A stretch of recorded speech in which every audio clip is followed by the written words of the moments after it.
Now we'll look at very useful things that work with manual aim, yet make no sense. If you manually aim against reflect shield users, your attacks will come back but go through you, causing no damage to you.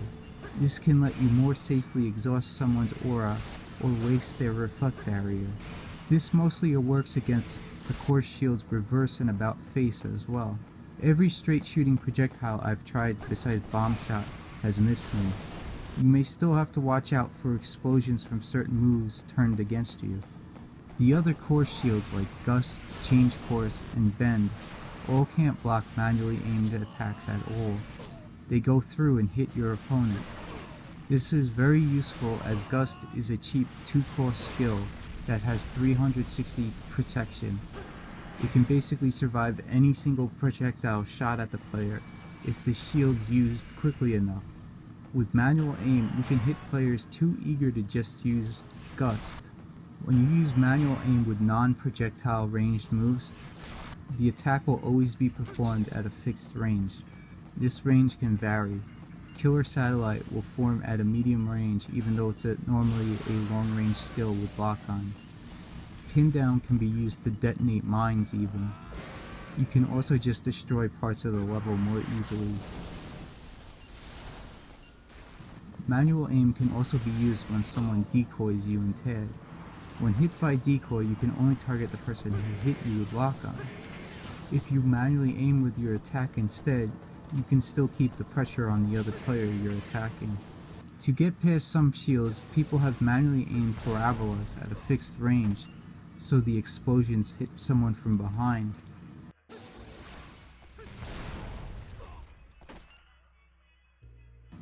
Another manual aim trick some joker told me about had to do with explosive parabolas being manually aimed, like bomb, big bomb, or cluster bomb. These attacks have explosions that linger, and can even hit people who have properly blocked it with their shields when they're shot manually at you. The person will block the attack normally, but for some reason the explosion lingers and hits the blocker anyway.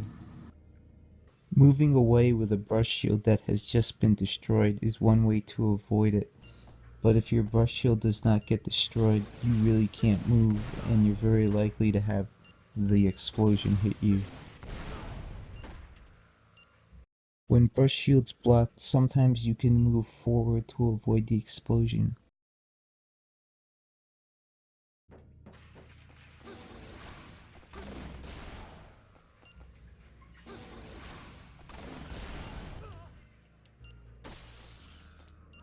Your results can vary, and there is a trick to avoid explosions sometimes. It depends on the shield really. Some recover quicker than others. Shelter and absorb shields seem to work best with it. So anyway, the trick is you block the manually aimed projectile like normal, but as soon as you block the shield, turn your character to move away from the explosion you blocked. Your results will vary with your shields.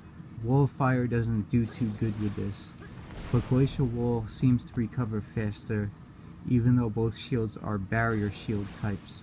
Shelter and absorb shields seem to work best with this. If you use reverse or about face against manual parabolas, they will divert the projectile back in weird ways.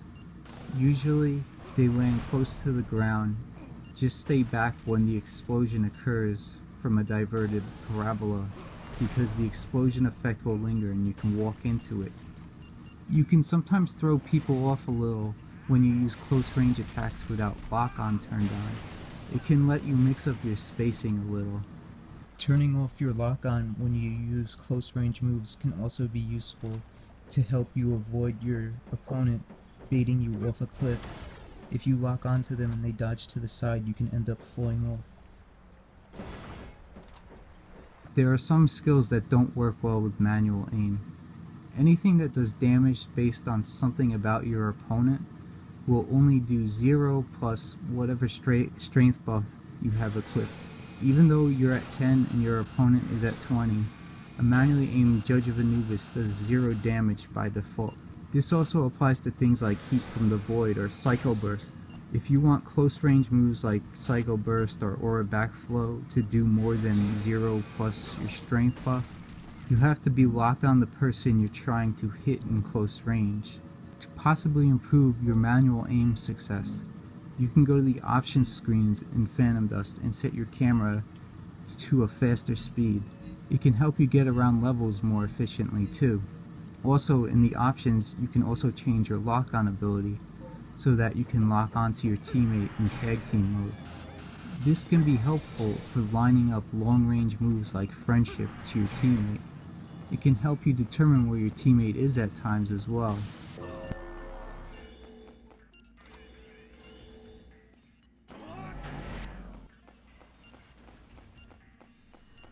You can also use Armorous Watch to help your teammate if they end up having negative stats. This also makes moves like Annoying Gift much easier to give to a teammate.